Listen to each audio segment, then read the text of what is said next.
Центральная Азия – это крупный регион, простирающийся от Каспийского моря на западе до озера Байкал на востоке, охватывающий Таджикистан, Казахстан, Туркмению, Узбекистан, Кыргызстан и север Афганистана.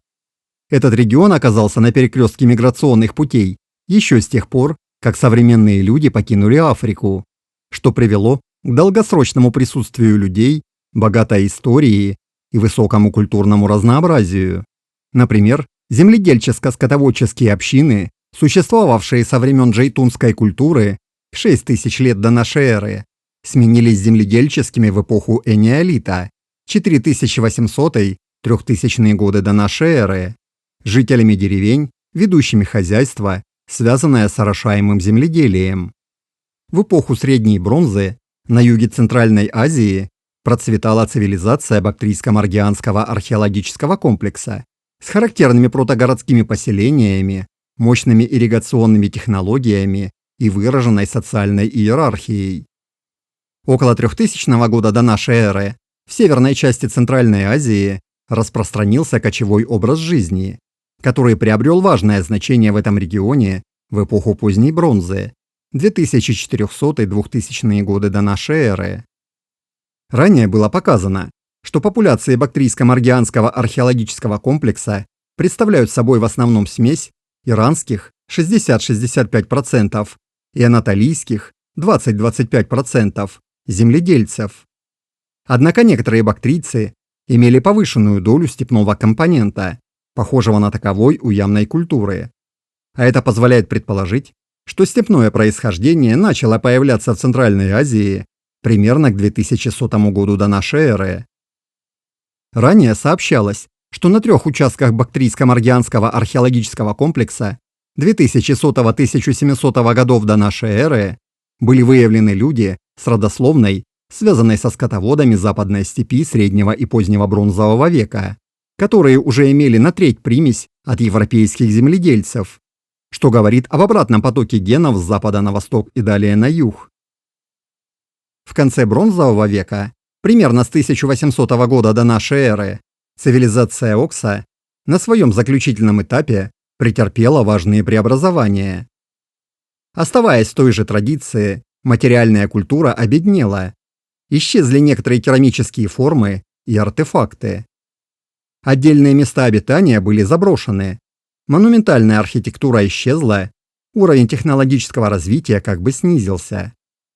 Внешняя торговля, которая процветала во время предыдущей пиковой фазы, значительно замедлилась или даже прекратилась, за исключением контактов со степями северной части Центральной Азии. Погребальные обычаи изменились с появлением новых способов погребения до полного исчезновения захоронений в раннем Железном веке, что может быть связано с идеологической эволюцией. В период между 1800 и 1500 годами до нашей эры преобладала андроновская культура, вплоть до возникновения ясской культуры раннего Железного века, которая примечательна сдвигом в материальной культуре и погребальных практиках. А позже Центральная Азия была ареной завоевания ахеменидов, греко-бактрийцев, парфо-сасанидов и арабов, продвигавшихся на восток, а также продвигающихся на запад различных азиатских народов, таких как гунны, хунну и монголы, прежде чем стать торговым центром вдоль Великого Шелкового пути, особенно во времена империи сасанидов и после исламского завоевания. В настоящее время непростая демографическая история Центральной Азии привела к сложному генетическому разнообразию. При этом современное население Центральной Азии разделено на две культурно разные группы. Первая группа состоит из тюркоязычного и монголоязычного населения, далее именуемого тюрко-монгольским, которые являются полукочевыми скотоводами и демонстрируют генетическое сходство с населением Восточной Азии и Сибири. А вторая группа образована таджиками и ягнопцами, которые живут в южной части Центральной Азии, говорят на индоиранских языках, занимаются сельским хозяйством, ведут оседлый образ жизни и генетически более похожи на современные популяции Западной Евразии и иранцев. Более того, известно, что ягнопцы долгое время находились в генетической изоляции, без каких-либо признаков недавней примеси. Современные исследования ДНК показали, что индоиранские популяции присутствовали в Центральной Азии до тюрко-монгольских групп, возможно, еще со времен неолита. А тюрко-монгольская группа возникла позже, в результате смешения местных индоиранцев с южносибирскими или монгольскими группами с высокой долей восточноазиатского происхождения, около 60%. При этом туркмены генетически выделяются из тюрко-монгольской группы, занимая промежуточное положение с индоиранской группой, что предполагает недавний сдвиг языка и культуры, возможно, в результате языковой замены, в основном благодаря доминированию элит. Кстати, стоит учесть, что некоторые современные тюркоязычные популяции гораздо ближе к древним индоиранским популяциям, чем к прототюркам. Но это не делает эти древние индоиранские популяции тюрками. Это по определению невозможно. Палеогенетические исследования подтвердили, что за последние 10 тысяч лет в Евразии произошли многочисленные миграционные волны и события смешения, в которых степные популяции сыграли важную роль. При этом процессы в Европе были лучше изучены, чем в Центральной Азии, особенно в южной ее части. В северной части Центральной Азии, Казахстан и юг России, генетические исследования указали на перемещение населения на восток и запад с позднего неолита, что привело к градиенту генетического происхождения западной степи.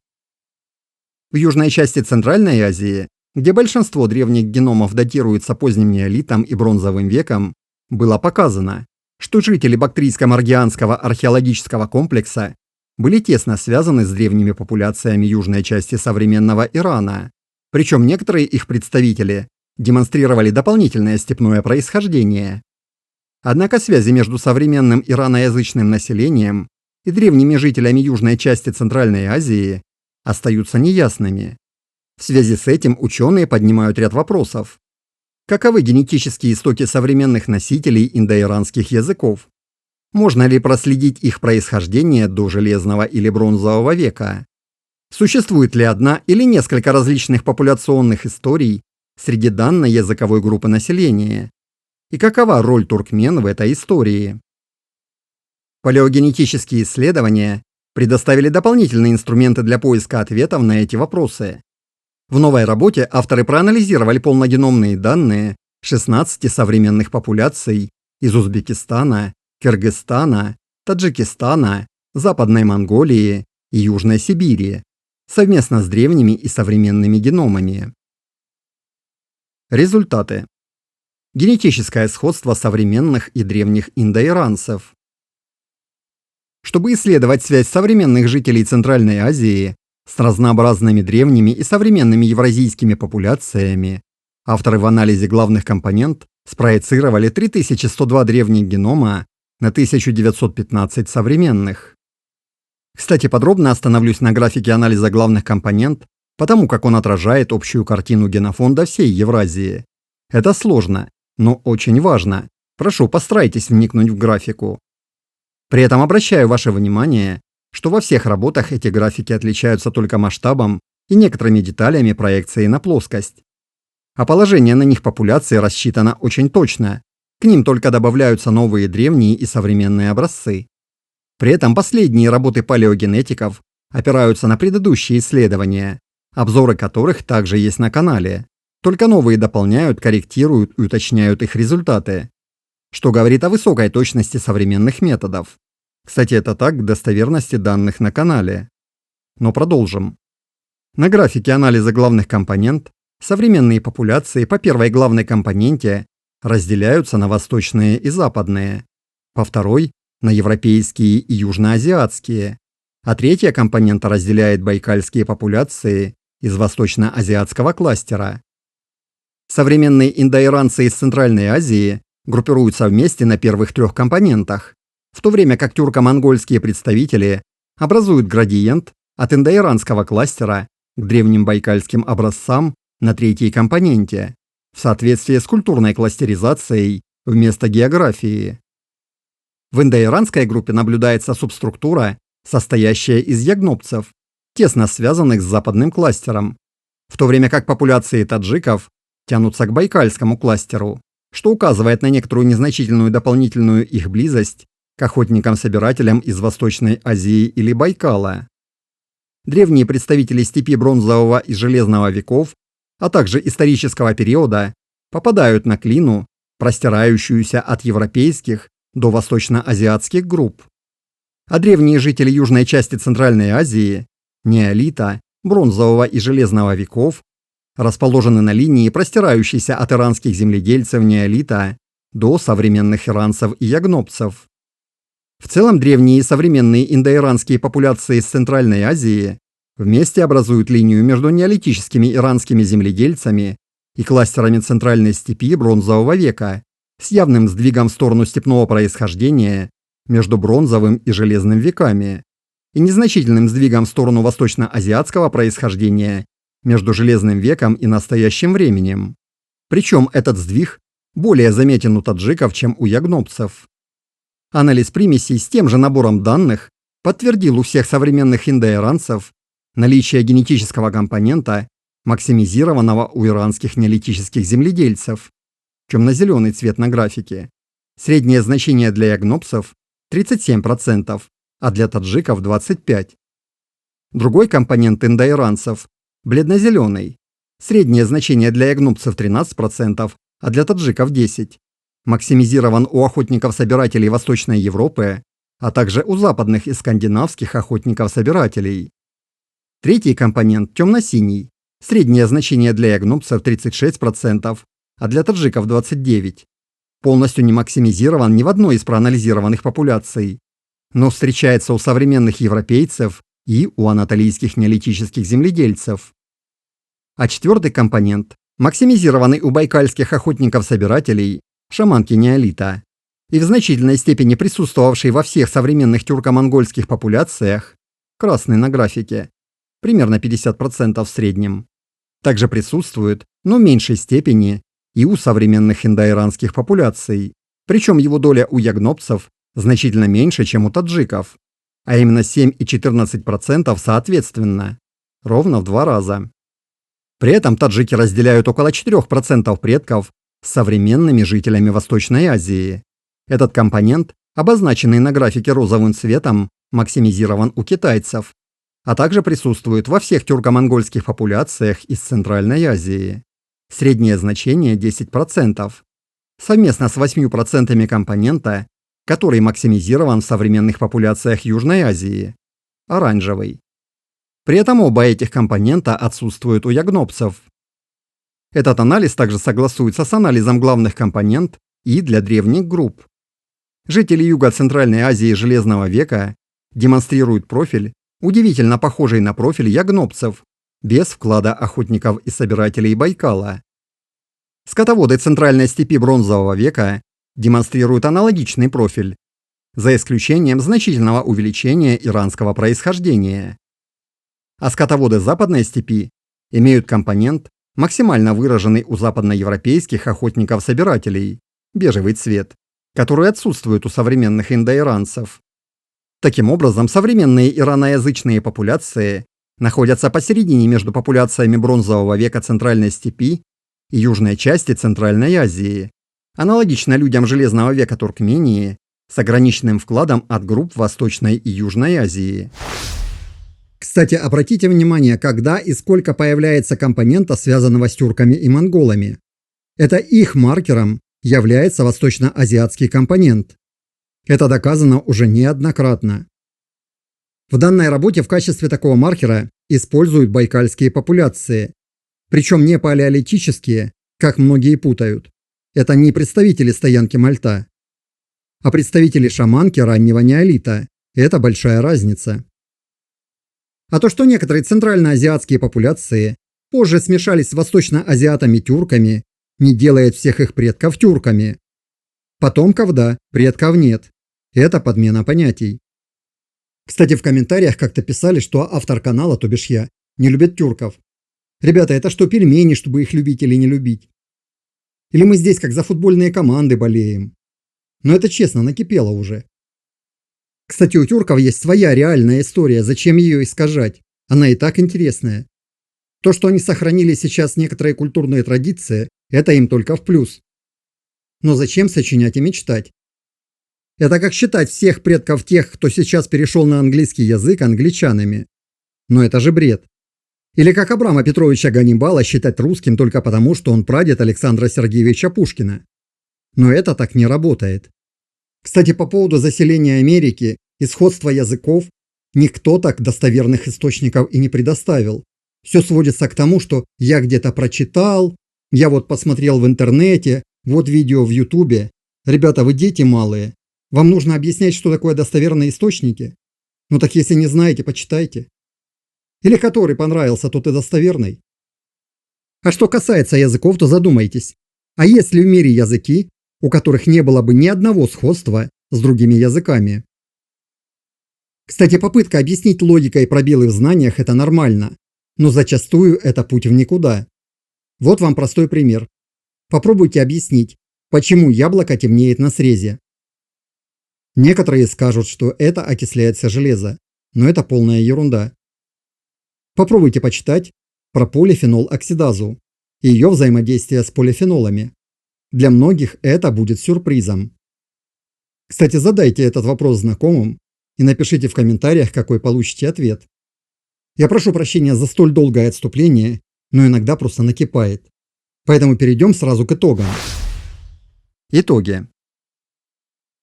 Новое исследование дает представление об истории индоиранцев на юге Центральной Азии, используя фактические данные для отслеживания популяционной истории вплоть до Железного века. Как было предложено предыдущими генетическими исследованиями, а также подтверждено историческими и археологическими данными, носители индоиранского языка появились в Центральной Азии задолго до носителей тюркских и монгольских. Ребята, это факт. Кто не согласен, покажите научные источники данных. Кстати, те, кто хочет что-то оспорить, будьте добры, предоставляйте, пожалуйста, ссылки на научные источники информации. Не на ролики в Ютубе, не на статейки в газетах, а на научные источники информации. Кстати, если кто не знает, то почитайте, что придумали люди, чтобы в науке было меньше фальсификаций. Что такое рецензируемые научные журналы, ну и так далее. А ссылки на ролики в Ютубе не принимаются. Главное событие в основе индоиранской родословной на юге Центральной Азии произошло на рубеже бронзового и железного веков. В результате смешения местных групп бактрийско-маргианского археологического комплекса и населения, генетически связанного с андроновской культурой, возможно, финальной стадии цивилизации Окса. При этом степная группа, смешавшаяся с бактрийцами, не имела восточноазиатского происхождения, что согласуется как с археологическими, так и с генетическими данными о том, что люди восточноазиатского происхождения начали появляться в Центральной степи только в конце Железного века. Еще раз повторю. В конце Железного века. Это для непонятливых, хотя если они до этого момента досмотрят.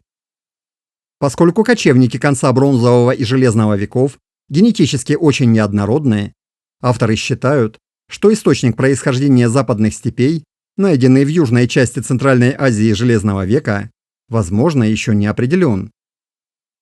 Интересно отметить, что поток генов между степью и южной частью Центральной Азии шел в двух направлениях. Недавнее исследование показало, что поток генов от людей из Бактрии и Маргианы способствовал генетическому формированию скифов. Новые результаты в сочетании с предыдущими исследованиями убедительно подтверждают гипотезу, основанную на археологических свидетельствах о том, что цивилизации южной части Центральной Азии, начиная с бактрийско-маргианского археологического комплекса и культур Западной степи, имели прочную культурную связь. Стоит упомянуть, что помимо данной работы, в другом исследовании конца прошлого года авторы, используя геномные данные южной части Узбекистана от бронзового века до железного, сообщают об увеличении примесей, связанной со степью, в Железном веке по сравнению с популяциями бронзового века в регионе Бактрии и Маргианы. Источник степного происхождения был определен как степные популяции позднего бронзового века, которые смешались с местными популяциями, связанные с более ранними обитателями бактрийско-маргианского археологического комплекса, преобладающими в этом регионе. Однако миграция и смешение со степными источниками не заменили существовавшую ранее иранскую и анатолийскую родословную, связанную с земледельцами. Популяция Узбекистана Железного века моделируется как смесь иранских земледельцев 31–39%, анатолийских земледельцев 30–34% и представителей степи 15–17%, а также с добавлением незначительного вклада от западных охотников-собирателей. Популяции Железного века Узбекистана также демонстрируют незначительную генетическую связь с популяциями Южной и Восточной Азии, предполагая миграции. А в целом население Узбекистана Железного века было ближе к современным европейцам, чем к современным узбекам. Но здесь стоит отметить, что эта схожесть обусловлена не происхождением от европейцев, а общими компонентами в генофонде, как анатолийские земледельцы и степные кочевники. Но позже в Узбекистан был поток генов из Восточной Азии и Сибири, который и привел к формированию современного генофонда в этом регионе. Однако, в отличие от Узбекистана, результаты работы по индоиранским популяциям Центральной Азии демонстрируют замечательный пример генетической преемственности со времен Железного века, несмотря на очень интенсивную миграцию населения в этом регионе со времен Бронзового века. Помимо этого, как и предыдущие работы, настоящее исследование не показывает влияние арабской культурной экспансии в Центральной Азии на генетическое разнообразие носителей индоиранского языка, несмотря на то, что эта экспансия привела к изменению языка таджиков. Помимо этого, также не выявлено потока генов из Ирана, несмотря на персидскую культурную экспансию, которая привела к языковому переходу от восточноиранского языка к западноиранскому у таджиков, в то время как ягнопсы сохранили свой язык, относящийся к северо-восточной подгруппе восточной группы иранских языков. При этом ягнопсы характеризуются генетической стабильностью с течением времени, что может быть связано с их долгосрочной изоляцией из-за труднодоступности долины реки Ягноп. Имеющиеся данные свидетельствуют о том, что разделение между ягнопцами и таджиками произошло по меньшей мере 1000 лет назад, что объясняет высокую генетическую дифференциацию, наблюдаемую у индоиранцев в предыдущих исследованиях. Это подразумевает, что ягнопсы могли бы послужить хорошим примером генофонда, присутствовавшего в Центральной Азии до миграционных волн, которые привели к нынешнему генетическому разнообразию, несмотря на произошедший сильный дрейф. Хотя количество восточноазиатских предков из-за смешения с современными тюрко-монгольскими группами остается низким даже у таджиков, что согласуется и с предыдущими выводами, в которых ученые отметили лишь незначительное влияние двигавшихся на запад гуннов и монголов на индоиранские группы Центральной Азии. Авторы работы обнаружили у ягнопцев, таджиков и туркмен незначительный поток генов, связанный с охотниками-собирателями Байкала, около 1000 лет назад, что свидетельствует лишь о недавней волне миграции на запад со стороны Алтая после Железного века. Эта недавняя волна может быть связана с появлением тюрко-монгольских языков в Центральной Азии, что было продемонстрировано и в других работах, как минимум за последние 10 лет. Кроме того, данные подтверждают генетическую однородность среди ягнопцев, таджиков и туркмен, несмотря на их культурные и особенно языковые отличия, хотя и с некоторыми генетическими различиями, возникшими в результате различных моделей потоков генов у таджиков и туркмен.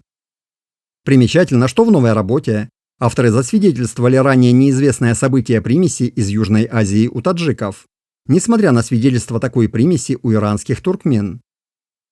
Согласно предыдущим археологическим исследованиям известно, что разнонаправленный культурный обмен с Южной Азией имел место быть еще в период энеолита, в частности от культуры Сиалк и других иранских культур в направлении Белуджистана или от культур гёксюра в Туркмении до Южного Афганистана.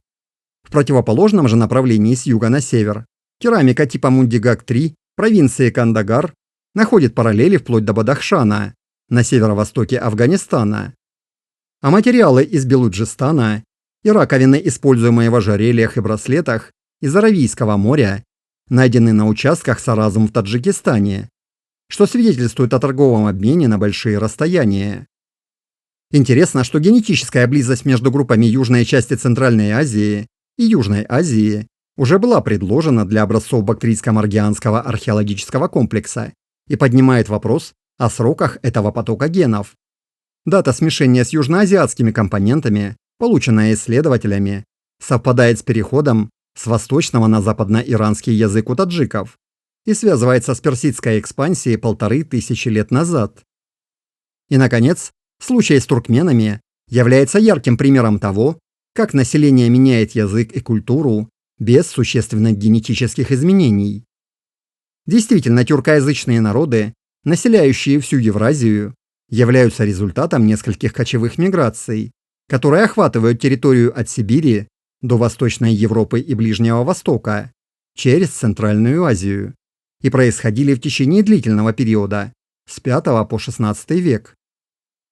Несколько предыдущих исследований показали, что в регионах за пределами Центральной Азии тюркоязычные народы генетически похожи на своих географических соседей, без четких генетических различий. А это указывает на замену языка в этих регионах на тюркские благодаря доминированию элит, а не замене населения.